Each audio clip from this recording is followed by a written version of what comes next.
5 days away from fundamentally transforming the United States of America.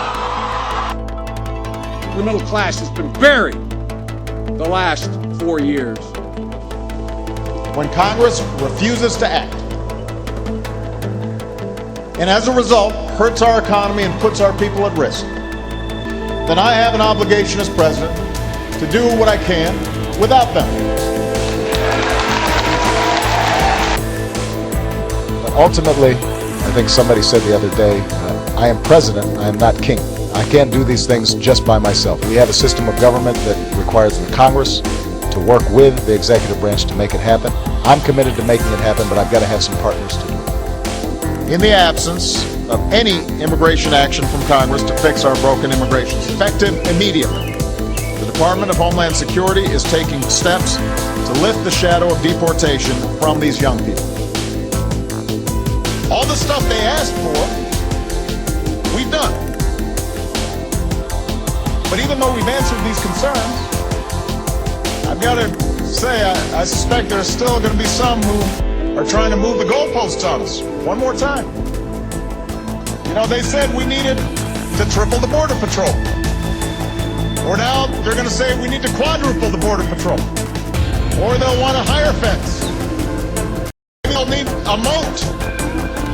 Maybe they want alligators in the moat.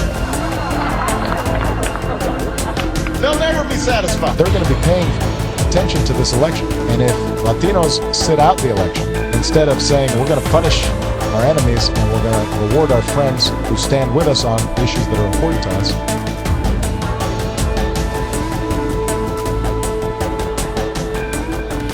so I don't even have to get to the constitutional question. There may be a time.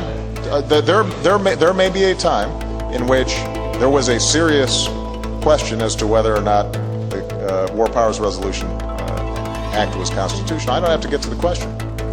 We cannot continue to rely only on our military in order to achieve the national security objectives that we've set.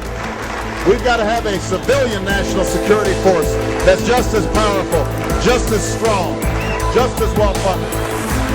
You know, when I was asked earlier about the issue of coal, you know, under my plan of a cap and trade system, electricity rates would necessarily skyrocket.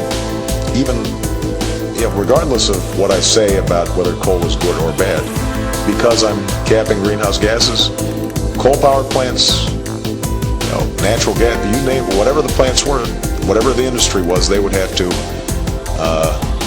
retrofit their operations. That will cost money. They will pass that money on to consumers.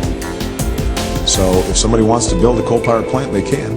It's just that it will bankrupt them because they're going to be charged a huge sum for all that greenhouse gas that's being emitted.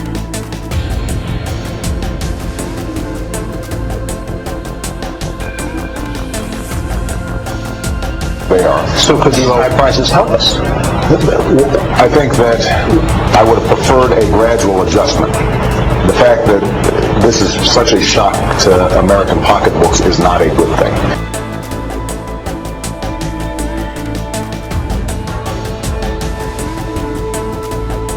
I can make a firm pledge.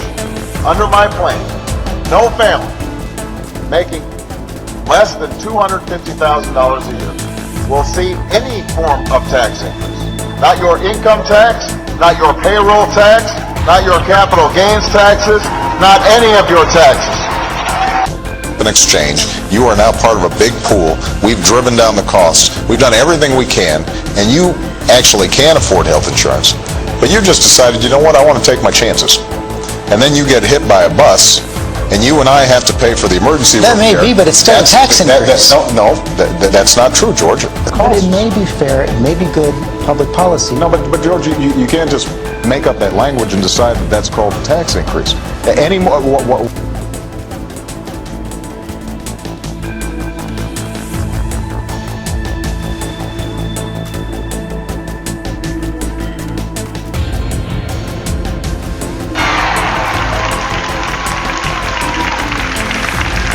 If you were successful, somebody along the line gave you some help. If you've been successful, you didn't get there on your own. You didn't get there on your own. I'm always struck by people who think, well, it must be because I was just so smart. There are a lot of smart people out there. Hesitate this notion that we're all in this thing together, leave nobody behind.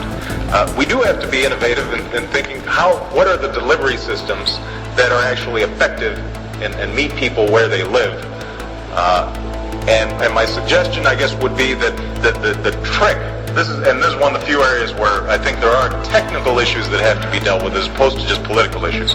I think the trick is figuring out how do we structure government systems that pool resources and hence facilitate some redistribution, because I actually believe in redistribution, at least at a certain level, to make sure that everybody's got a shot. Yesterday, 4 of these extraordinary Americans were killed in an attack on our diplomatic post in Benghazi. Among those killed was our ambassador, Chris Stevens, as well as Foreign Service Officer Sean Smith. We are still notifying the families of the others who were killed. And today, the American people stand united in holding the families of the 4 Americans in our thoughts and in our prayers. If we are serious about upholding these ideals, it will not be enough to put more guards in front of an embassy or to put out statements of regret and wait for the outrage to pass. As Americans, let us never, ever forget that our freedom is only sustained because there are people who are willing to fight for it, to stand up for it, and in some cases, lay down their lives for it.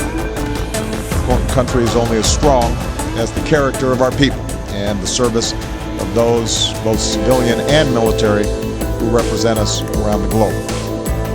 No acts of terror will ever shake the resolve of this great nation, alter that character. I think it's interesting the president just said something which is that on the day after the attack, he went to the Rose Garden and said that this was an act of terror. You said in the Rose Garden, the day after the attack, it was an act of terror. It was not a spontaneous demonstration. Is that what you're saying? Please proceed. I want to make sure we get that for the record, because it took the president 14 days before he called the attack in Benghazi an act of terror. Get the transcript.